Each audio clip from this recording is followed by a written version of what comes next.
बेचारे राम प्रसाद जी को देखो कितने दुखी दिख रहे हैं। आखिर हो भी क्यों ना, कुछ दिनों में इनके घर की नीलामी जो है, अपने बेटे राहुल को पराने में कौन सी कमी रखी थी इनने, जो आज यह दिन देखना पड़ रहा है। बेटा तो विदेश में जाकर रहने लगा और यहाँ पिता बेघर हो रहा है। अरे वो भी क्या वक्त था जब राम प्रसाद जी अपनी पत्नी के साथ ठाठबाज से रहते थे। बहुत अच्छा बिजनेस चलता था। पर जब इनका बेटा राहुल इस दुनिया में आया तो ना जाने ऐसा क्या हुआ बिजनेस को कि एकदम से घाटा हो गया। घाटा चुकाने के लिए इन्हें अपना घर और फैक्ट्री भी बेचनी पड़ी। फिर भी अपने बेटे को पढ़ाने लिखाने में कोई कमी नहीं छोड़ी। हाँ, राहुल भी होशियार था पढ़ने लिखने में, इसलिए बड़ा होने के बाद विदेश जाकर पढ़ने की इच्छा जताई तो रामप्रसाद जी ने उसके लिए भी मना नहीं किया और अपना एक छोटा घर गिरवी रख अपने बेटे को विदेश पढ़ने भेज दिया और बेटा वहीं नौकरी करने लगा। जैसे अपने माँ बाप को भूल गया, तभी दूसरा व्यक्ति कहता, अरे जिस पंडित ने राहुल की कुंडली देखी थी उसने तो कुंडली देखते साथ कह दिया, तुम्हारे इस बेटे के कारण तुम्हें बहुत संकटों का सामना करना पड़ेगा। और देखो वही हो रहा है।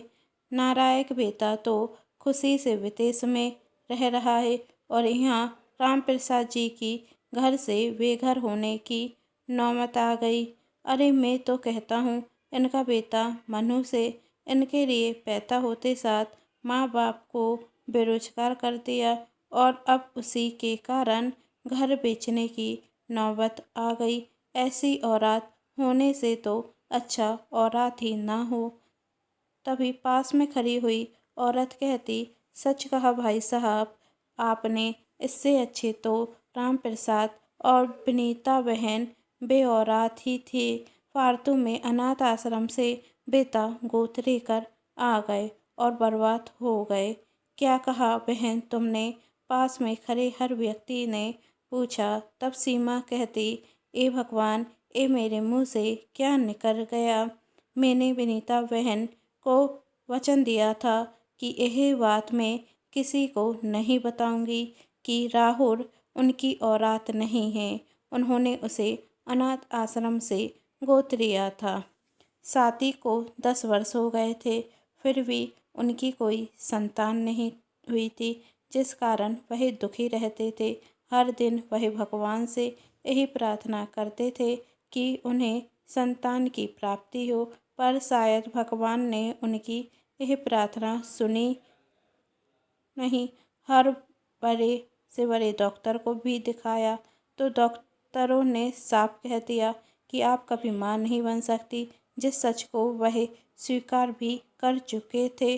फिर कुछ समय के लिए वह शहर से बाहर किसी रिश्तेदार के पास चली गईं और वहीं अनाथ आश्रम में जाकर वह बच्चों के साथ खेलती और मिठाइयाँ खिलौने उनके लिए लेकर जाती।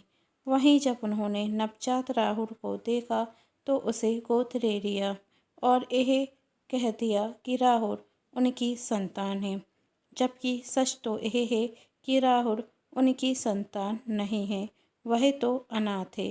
पर हाँ, इस बात में कोई दो राय नहीं कि राहुल उनके लिए मनहूस है। जब से इस घर आया तब से भाई साहब और बहन जी परेशान हैं। फिर भी इस बात का एहसास उन्होंने राहुल को होने नहीं दिया। पर देखो तो वही लड़का कैसे इन दोनों को तड़पते हुए छोड़कर चला गया। राहुल के जाने के बाद दोनों की हालत चरबिन मछली की हो गई है। छोरो बहन इन सब बातों को, और आज के ज़माने में तो अपना खून साथ नहीं देता, फिर तो राहुल इनका खून नहीं। जहाँ घर के बाहर लोग कानाफूसी कर रहे थे, वहीं घर के अंदर राम प्रसाद जी और विनीता जी का भी बुरा हाल था। विनीता जी राम प्रसाद जी से कहती, क्यों जी, हम यह घर छोड़कर कहाँ जाएंगे? हमारे पास तो कोई दूसरा रहने का ठिकाना भी नहीं।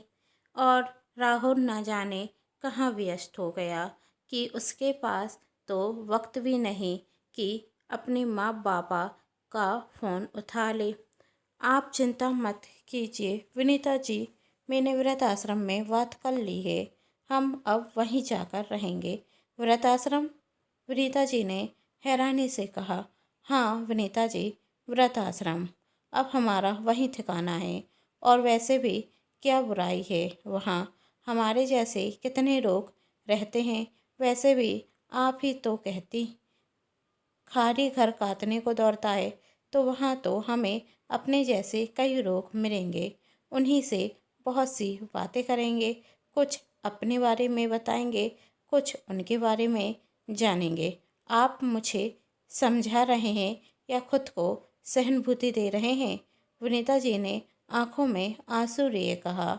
हाँ, यह खाली घर मुझे काटता है, पर इसका मतलब यह नहीं मैं वृद्धाश्रम जाकर रहूं। मैं तो अपने बेटे के साथ रहना चाहती हूँ।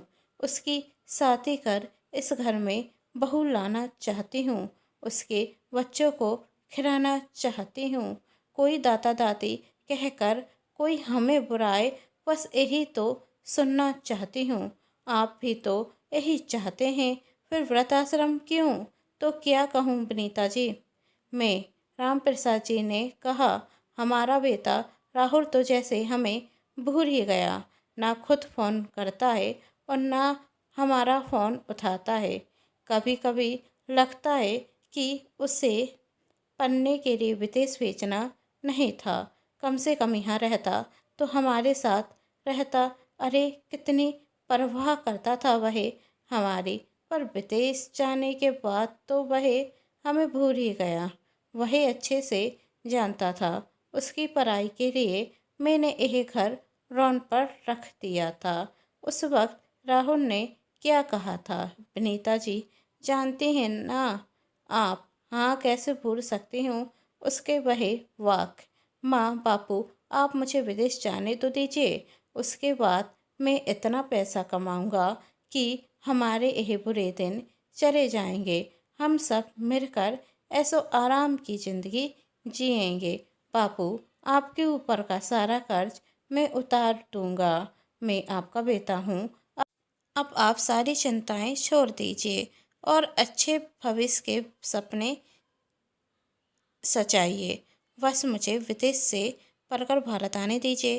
कितने विश्वास के साथ उसने हमें विश्वास दिलाया था। उसकी किसी भी बात में झूठ दिखाई नहीं दे रहा था। और सच कहूँ तो आज भी जब मैं सोचती हूँ तो ऐसा लगता है मेरा बेटा उस दिन झूठ नहीं बोल रहा था।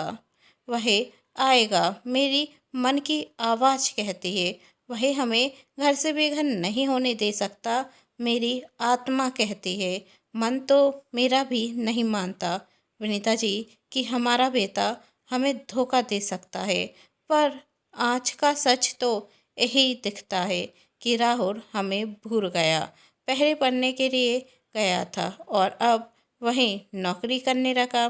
क्या पता जिस दिन ये शरीर प्राण छोड़ेगा उस दिन भी राहुल हमसे मिलने आएगा या नहीं। ऐसा मत कहिए जी। यदि आपको कुछ हो गया तो मेरा क्या होगा? विनीता जी रोते हुए कहते और रामप्रसाद जी की आंखों में आंसू थे। 2 दिन बाद रामप्रसाद जी के घर की नीलामी शुरू हो जाती। हर कोई अपने हिसाब से भाव लगा रहा था।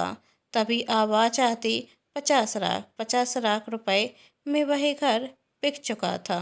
रामप्रसाद जी और विनीता जी अपना सामान ले वहाँ से जाने लगते। तभी आवाज़ आती, माँ बापू, आप अपना घर छोड़कर कहाँ जा रहे हैं?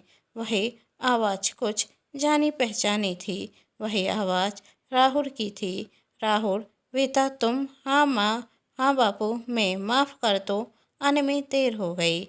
दरअसल मैं अपने काम में इतना व्यस्त हो गया था कि मैं आपसे बात नहीं कर सका। और आज जब मैं आप दोनों को सरप्राइज देने यहाँ आया तो देखा हमारे घर की नीलामी हो रही है। बापू, इस सब के बारे में आपने पहले क्यों नहीं बताया? तब विनीता जी कहती, बेटा, हमने तुझे फ़ोन किया था पर रखा नहीं। हाँ, शायद मेरी गलती है।